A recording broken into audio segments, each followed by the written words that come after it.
समस्त दर्शक और श्रोता माउली को मेरा ओम साईं राम। माउली जो शब्द है वो बहुत प्रिय शब्द है। सदगुरु जो है वो माउली है और माउली महाराष्ट्र में माउली का प्रचलन है। माउली शब्द से प्रेम करो और हर किसी भक्त को माउली बोलने से हमारे सदगुरु बहुत प्रसन्न होते हैं। बोलिए सच्चिदानंद सदगुरु साईनाथ महाराज की जय। जैसा कि आपको विदित है कि हम 12वें अध्याय में चल रहे हैं।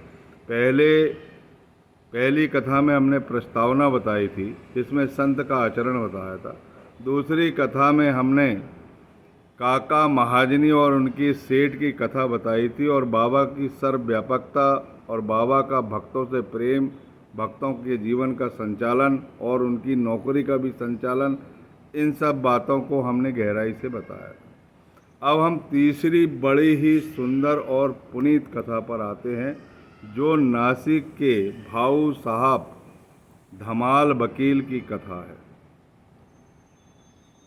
बाबा से उनका बहुत प्रेम था और शेगांव के गजानन महाराज से भी उनका बहुत प्रेम था। दोनों से वो बहुत प्रेम करते थे। उनके लिए दोनों संत एक ही है, दो बदन एक आत्मा है। गजानन महाराज ने अपनी देह त्यागने के पहले ही बता दिया था कि मेरा एक छोटा भाई जो है वो शिरडी में है, वो सबका कल्याण करने के लिए बैठा है, वो वहाँ जाके पूजन करना। ये उनकी महानता थी। मैं आपको ये कथाएं बताने जा रहा हूँ। भाऊ साहब वकील जो है वो जब भी कोई केस न्यायालय में डालते थे तो अपने गुरु की आराधना करते थे कि इस केस में मुझे विजय प्राप्त करवाइए और मेरा जो क्लाइंट है वो विजयी होना चाहिए, कोर्ट से ऐसा आदेश होना चाहिए। और ऐसी सद्भावना उनके हृदय में रहती थी और वो इसी काम से निफाड़ न्यायालय के लिए निकले। रास्ते में शिरडी पड़ता है तो शिरडी छोड़कर उन्होंने आगे जाना उचित नहीं समझा। उन्होंने पहले सोचा कि शिरडी उतरेंगे और बाबा के चरण वंदना करेंगे और उनकी आज्ञा पाकर फिर अपन निफाड़ न्यायालय चलेंगे। और उनकी दूसरी दिन पेशी भी थी। बाकायदा चरण वंदना करते हैं वो और जाने की अनुमति मांगते हैं तो बाबा बड़े प्रेम पूर्वक उनसे कहते हैं कि तुम्हें अभी 1 हफ्ते यहीं रुकना है। पर उन्हें अपने न्यायालय की चिंता थी। उनने सोचा था कि पेशी कैसे होगी, कैसे संपन्न होगा, कैसे मैं अपने क्लाइंट को विजयी करवाऊंगा, नहीं तो केस जो है उलट पुलट ना हो जाए। उनको इस बात की चिंता थी, लेकिन वो चिंता सब सारी बाबा के चरणों में उन्होंने रख दी और बाबा की आज्ञा का पालन किया। और 7 दिन तक के बाबा से प्रेमालाप हुआ उनका, विधिवत पूजन हुई, विधिवत आराधना हुई। और 7 दिन बाद जब वो वहाँ पहुँचते हैं निफाड़ न्यायालय, तो वहाँ जाके पता लगता है कि उनका जो न्यायाधीश है वो पिछले हफ्ते जिस दिन भाऊ साहब धमाल वकील जाने वाले थे और बाबा ने उनको रोक लिए, उसी दिन से उनकी तबीयत खराब हो गई थी और वो घर पर विश्राम कर रहे थे। उनका इलाज चल रहा था और वो जो है पेशी आगे के लिए बढ़ा दी गई थी।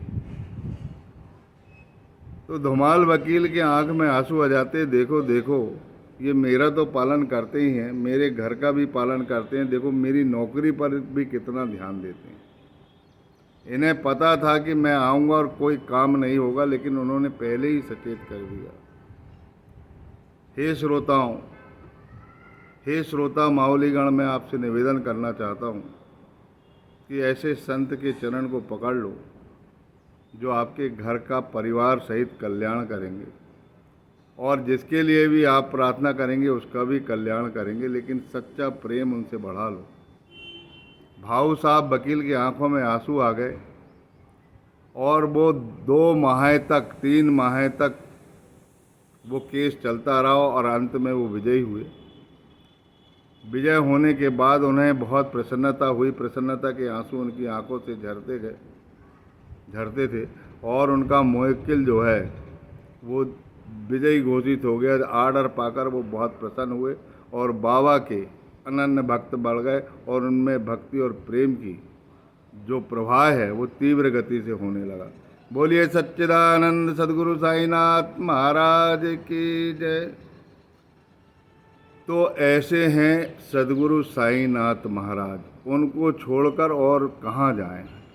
कोई भी संत जो आत्मज्ञानी है, मैं बार बार कहता हूँ, समय बर्बाद मत कीजिए, समय का उपयोग कीजिए। ये संत आत्मा है, ये 1 गुना प्रेम करोगे वो 1000 गुना करेंगे। 1 गुना तुम किसी का कल्याण करेंगे वो तुम्हारा 1000 गुना कल्याण करेंगे। तुम्हारी नौकरी देखेंगे, तुम्हारा घर देखेंगे, तुम्हारे बाल बच्चे देखेंगे। तुम्हारे बच्चे अगर बीमार पड़ते तो उनकी रक्षा भी करते हैं। जिस घर में सच्चे आत्मज्ञानी आत्म साक्षात्कारी संत के चरण है, वहाँ कभी अकाल मृत्यु नहीं हो सकती। ये मेरी बात लिख के रख लो, नहीं हो सकती, नहीं हो सकती, नहीं हो सकती।